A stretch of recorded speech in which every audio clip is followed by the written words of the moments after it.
że wykluczenie, które następowało ileś tam lat temu, ja obserwuję to w ten sposób, że wszystko się zaczyna zmieniać.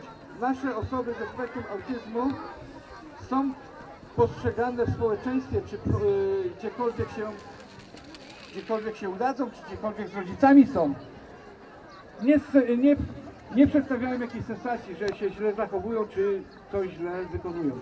Także zapraszam wszystkich do uczestniczenia w naszej imprezie i zaczniemy od rozwiązania konkursu Autyzm czyli zapraszamy tutaj do naszego kręgu panią starostę, pana starostę, pana prezydenta też.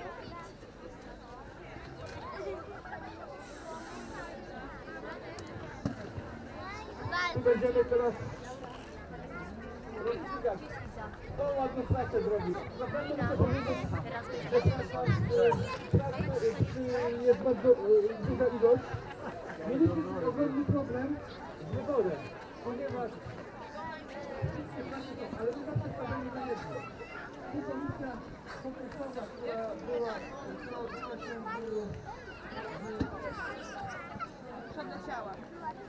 ustaliliśmy jedno kryterium. Najbardziej nagradzane prace są takie, które są samodzielnie wykonane przez dzieci. Czyli zaczynamy. Szanowni Państwo, mam przed sobą protokół z rozstrzygnięcia konkursu pod tytułem Autyzm 3.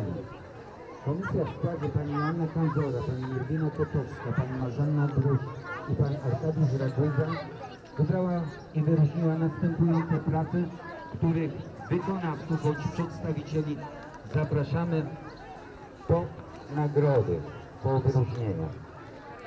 A zatem, jeżeli chodzi o grupy przedszkolne, pierwsze miejsce zajęła grupa 3-latków Misie.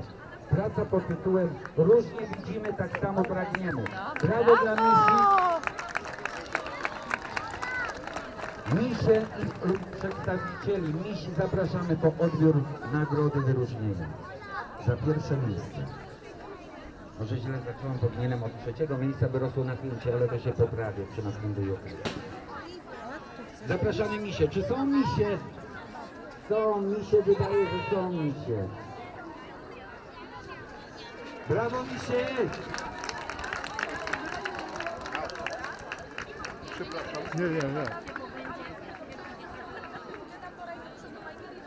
Zapraszamy również po odbiór nagrody za zajęcie drugiego miejsca. Grupę Żabki z przedszkola nr 2 w Redzie z ulicy Łąkowej. To są Żabki.